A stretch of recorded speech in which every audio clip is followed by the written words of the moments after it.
Hello my dear students, RKS tutorial में आप सभी का स्वागत है। इसमें हम क्लास 12th के मैथमेटिक्स का ऑब्जेक्टिव क्वेश्चंस जो काफ़ी वीवीआई है एग्ज़ाम के लिए सीरीज लेकर चल रहे हैं, जिसमें आज हम शुरू करेंगे मैट्रिक्स यानी आव्यूह चैप्टर से रिलेटेड ऑब्जेक्टिव क्वेश्चन जो आपको एग्ज़ाम में काफ़ी हेल्प करेगा। और हम बार बार बताते आ रहे हैं कि पूरे बुक से अगर देखा जाए तो 350 ऑब्जेक्टिव क्वेश्चंस चूज किए गए हैं, जिससे आपके एग्ज़ाम का 100% ऑब्जेक्टिव क्वेश्चन सॉल्व होंगे। चलिए शुरू करते हैं। मैट्रिक्स का ये फर्स्ट लेक्चर ऑब्जेक्टिव क्वेश्चंस का है, जिसमें पहला क्वेश्चन है कि आव्यूह, यहाँ पे आव्यूह ए मैट्रिक्स को हमेशा कैपिटल लेटर से सूचित करते हैं, बड़े अक्षर से, अंग्रेजी के बड़े अक्षर ABC से आव्यूह को सूचित किया जाता है।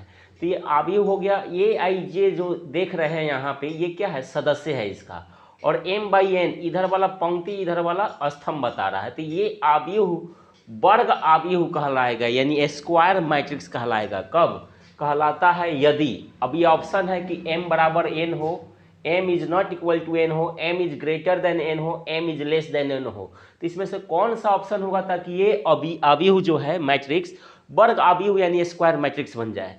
तो वर्ग का मतलब होता है लंबाई और चौड़ाई बराबर हो, तो इसका मतलब इसमें रो और कॉलम यानी पंक्ति और स्तंभ दोनों बराबर हो, तो ऑप्शन हो जाएगा ए, तभी वर्ग आव्यूह होगा। वर्ग आव्यूह किसको बोलते हैं? जिसमें पंक्ति की संख्या और स्तंभ की संख्या क्या हो, बराबर हो, उसे वर्ग आव्यूह कहते हैं। जैसे मैं यहाँ पे एग्जांपल ले लेते हैं, 3, 4, 6, 7, ये आव्यूह हो गया, और ये इसे हमने ए से सूचित किया। तो देख रहा है कि इसमें पंक्ति दो गो है, स्तंभ भी दो गो है, जितना पंक्ति उतना स्तंभ, इसलिए वर्ग आव्यूह है। तो वर्ग आव्यूह कब होगा? जब M बराबर क्या होगा? N होगा।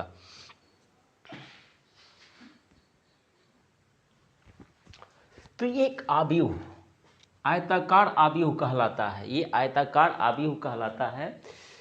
जैसे इसके पहले वर्ग आव्यूह की बात करती, आयताकार आव्यूह कहलाता है। ऑप्शन में अगर दे दिया जाए, ए नंबर ऑप्शन में दे दिया जाए कि M बराबर N, बी नंबर ऑप्शन दे दिया जाए कि M is not equal to N, C number is greater than N, और D number M is less than N। तो आयताकार आव्यूह कब होगा? आयत किसको बोलते हैं? रेक्टेंगल, यानी जिसमें लंबाई और चौड़ाई होते हैं बराबर नहीं होते, तो यानी इसमें पंक्ति और स्तंभ बराबर नहीं होगा जिस आव्यूह का, उसको आयताकार आव्यूह कहते हैं। तो बी नंबर, जैसे यहाँ पे देख रहे हैं 3, 4, 5 XYZ, तो ये देख रहे हैं दो पंक्ति और तीन स्तंभ हैं, ऐसे तीन स्तंभ हो गया। तो ये आयताकार आव्यूह है, क्योंकि पंक्ति और स्तंभ बराबर नहीं है। तो जिस आव्यूह में पंक्ति और स्तंभ बराबर न हो, उसे हम क्या बोलते हैं? आयताकार आव्यूह कहते हैं। ये भी आयताकार आव्यूह हो जाएगा, जैसे ABC XYZ। तो ये देख रहे हैं कि इसमें तीन पंक्ति है और दो स्तंभ है, तो 3/2 पंक्ति और स्तंभ बराबर नहीं है, तो क्या है? आयताकार आव्यूह है।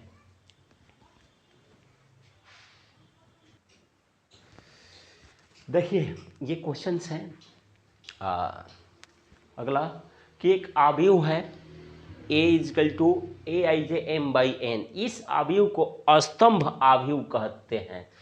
ये आव्यूह जो है स्तंभ आव्यूह यानी कॉलम मैट्रिक्स कहलाएगा। कब कॉलम मैट्रिक्स कब कहलाएगा? देखते हैं यहाँ पे ऑप्शन, एक एग्जांपल लेते हैं XYZ। तो ये इसमें पंक्ति 3 है और स्तंभ क्या है? 1 है। तो जिस आव्यूह में स्तंभों की संख्या 1 हो, स्तंभ यानी N का वैल्यू क्या हो? 1 हो, उसको कॉलम मैट्रिक्स यानी स्तंभ आव्यूह कहते हैं।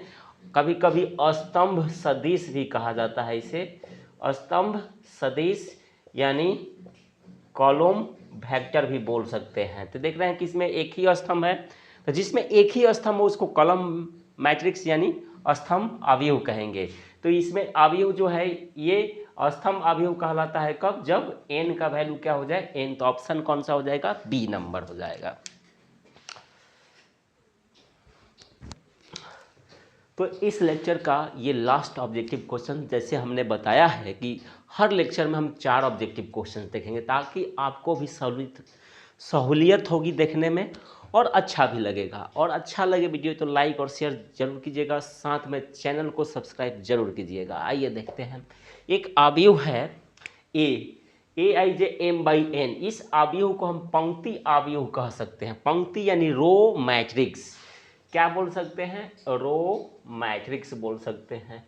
ठीक है, इसको पंक्ति सदिश भी बोल सकते हैं, पंक्ति सदिश, रो वेक्टर, रो वेक्टर।